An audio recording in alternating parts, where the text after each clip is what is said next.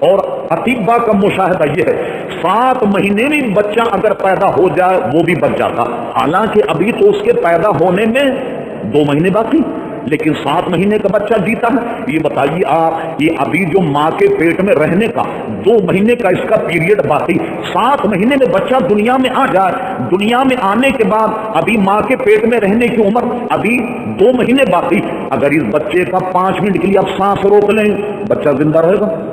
نہیں رہتا۔ ارے ابھی تو اس کے بغیر سانس کے زندہ رہنے کا 2 مہینے کا پیریڈ ابھی باقی تھا۔ یہ نظام قدرت ہے کہ ماں کے رحم میں سانس نہیں جاتی، نہ اسے غذا جاتی، لیکن بچہ زندہ رہتا ہے۔ اللہ اکبر۔ پھر زندہ رہنے کے بعد ہمارے فقہا ایک جزیہ لیجیے فقہ کا، وہ یہ ہے، مثال کے طور پر دونوں میاں بیوی رہتے تھے، فقہا بڑی عظمت اور گویا اس کی بیوی کی عزت ایک مسلمان کی ناموس پر کلام کرتے ہوئے لکھتے کہ اطباء کے یہاں بچہ 9 مہینے میں پیدا ہو جاتا ہے، کبھی 8 دن اوپر بھی ہو جاتا، کبھی 10 دن اوپر بھی ہو جاتے۔ ہمارے فقہا اس کو یہ لکھتے دونوں میاں بیوی ایک جگہ رہتے، ایک جگہ رہنے کے بعد شوہر چند دن اپنے بیوی کے پاس رہنے کے بعد کہیں امریکہ چلا گیا، کہیں بیرون ملک چلا گیا، شوہر کے جانے کے بعد اس کے حمل کی مدت سے 18 مہینے بھی اگر گزر جائیں، 18 مہینے بھی حمل کو گزر جائیں تو بھی بچہ اسی باپ کا کہلائے گا، اس پہ زنا کی تہمت نہیں لگے گی، اس لیے کہ 18 مہینے تک بچہ اپنی ماں کے پیٹ میں ہوتا۔ اللہ اللہ، ابراہیم علیہ السلام نے فرمایا رب تو وہ ہے جو جلاتا، اس کے جلانے کا قدرت کا انداز دیکھیے کہ ماں کے پیٹ میں نہ روزی ہے، نہ رزق ہے، نہ سانس ہے، مگر بچہ 18 مہینے تک ماں کے پیٹ میں جی سکتا ہے۔ دیکھیے عدم سے وجود میں آ گیا، وجود میں آنے کے بعد اب جب یہ مر گیا تو مرنے کے بعد کیا ہوا؟ فرما گیا منہا خلقناکم، اس مٹی سے ہم نے تمہیں پیدا کیا اور اسی مٹی میں تمہیں گویا دوبارہ لوٹائیں گے، وفیہا نخرجکم تارۃ اخری، اور اسی مٹی سے تمہیں ہم اٹھائیں گے۔ تم شک کرتے ہو؟ جا کر گھر سورہ یاسین کا ذرا آخر رکوع پڑھیے، کوئی حاشیہ پڑھ لیجیے آپ، ایسا نظام رب کریم نے بیان فرمایا۔ اے دیکھنے والے تم نہیں دیکھ یہ درخت ہرے، ان ہرے درختوں سے آگ کون پیدا کرتا؟ ہم ہی تو پیدا کرتے۔ یہ درخت ابھی بالکل سب شاداب ہے، سوکھنے کے بعد اسی میں سے آگ پیدا ہوتی۔ میرے حبیب لوگ تم سے یہ کہتے ہیں کہ ہم مٹی ہونے کے بعد اٹھائے جائیں، میرے حبیب فرما دو کہ تم اس میں تعجب کرتے ہو کہ تم مرنے کے بعد قیامت جی اٹھائے جاؤ گے؟ تم ان سے سوال کرو کہ اول مرہ تمہیں پہلے کس نے پیدا کیا؟ تمہیں پہلے کس نے پیدا کیا؟ جس نے تمہیں پہلے پیدا کیا وہ تمہارے نابود ہونے کے بعد، مٹی میں ملنے کے بعد میں بھی تمہیں پیدا کر سکتا ہے یا نہیں؟ نظام بہت ہی واضح ہے۔ آپ دیکھیے کہ باجرے کا دانہ آپ بو دیں، اگر پیٹ کا اور ماں کا نظام آپ دیکھنا چاہیں، ایک درخت کے حساب سے بھی آپ نظام لگائیے، آپ باجرے کا بین بوئیے، جب درخت نکلے گا باجرہ ہی اگے گا، کیلے کا درخت لگائیے، جب نکلے گا کیلا ہی نکلے گا، موسمبی کا درخت لگائیے موسمبی نکلی، کوئی اور نہیں نکلے گا۔ اللہ تعالیٰ نے دنیا اور اس زمین کو قانون کا ایسا پابند کر دیا، کبھی انار کے درخت میں جناب کوئی کیلا نہیں لگے گا، کیلے کے درخت میں انار نہیں لگے گا۔ تم دیکھتے نہیں کہ یہ دانہ زمین میں فنا ہونے کے بعد ایک درخت اٹھتا، پھر درخت ہونے کے بعد پھر ایک دانہ مارد وجود میں آ جاتا ہے۔ ابراہیم علیہ السلام فرما میرا رب وہ ہے جو جلاتا اور مارتا ہے۔ وہ بے وقوف یہ سمجھا کہ یہ کام اتنا آسان ہے کہ ایک کو زندہ چھوڑ دو تو گویا آدھا خدا بن گیا، ایک کو مار دو تو پورا خدا بن گیا۔ کہا ابراہیم یہ دونوں قوتیں تو ہم میں موجود ہیں۔ بعض منطقی فلسفیوں نے کہا کہ ابراہیم اپنے دلیل میں شکست کھا گئے، اس لیے دوسری دلیل پیش کی۔ نہیں، یہ پہلی دلیل کا مقدمہ تھا۔ انہوں نے کہا اچھا تو مارنے اور جلانے پر تیری قدرت ہے، اب میں تو سے پوچھتا ہوں پھر تو خدا ہوا؟ اب سن، اگر تو خدائی دعوے دار ہے، یہ تو مقدمہ تھا، اصل مسئلہ سن، جب تو خدائی دعوے دار کہ آدمی پر عالم پر تیرا اتنا تصرف ہے، اب سن میرا رب وہ ہے جو مشرق سے سورج نکالتا مغرب میں غروب کرتا۔ اگر تیرا دعویٰ پوری کائنات پر اور تصرف ہے، تو کہتا میں خدا ہوں، تو ایسا کر صرف ایک ہی کام کر دے، وہ کام یہ ہے اب تو سورج کو حکم دے کہ مغرب سے نکلے اور مشرق میں غروب ہو کے بتائے، کیونکہ بھرے مجمع میں یہ بات کہہ دینا تو بہت آسان تھی کہ ایک کو ہم نے زندگی دے دی، ایک کو موت۔ اب بتا اگر تو خدائی دعوے دار اور چاند اور سورج پر تیرا تصرف ہے، جو ایک ضابطے کے مطابق چل رہے ہیں. اللہ اکبر. کبھی ایسا نہیں ہوتا کہ چاند اور سورج کی گردش میں کوئی فرق آ جائے. ایک نظام ہے طے شدہ جس کے مطابق چل رہا ہے. تصرف تو عالم پر, پورے عالم پر. اب تو مغرب سے سورج نکال, مشرق میں غروب کر کے بتا فبہتت الذی کفر. وہ کیا کہتے ہیں, ایک دم لاجواب ہو گیا وہ کافر, اور حیران اور دنگ ہو گیا کہ اب کیا کہیں کہ بھئی کیسے نکالے مغرب سے سورج اور مشرق میں غروب کر کے بتا. وہ لاجواب ہو گیا. اس کا عجز جو تھا وہ عوام پر کھل گیا, باوجود اس کے کہ وہ توبہ کرتا, مسئلے کو سمجھتا. مگر ہمارا بھی تجربہ یہ ہے, آج کل کے مناظرے میں کوئی آدمی اگر شکست کھا جائے تو حق کو قبول نہیں کرتا, بلکہ اس کی انتقامی آگ اور بڑھ جاتی ہے.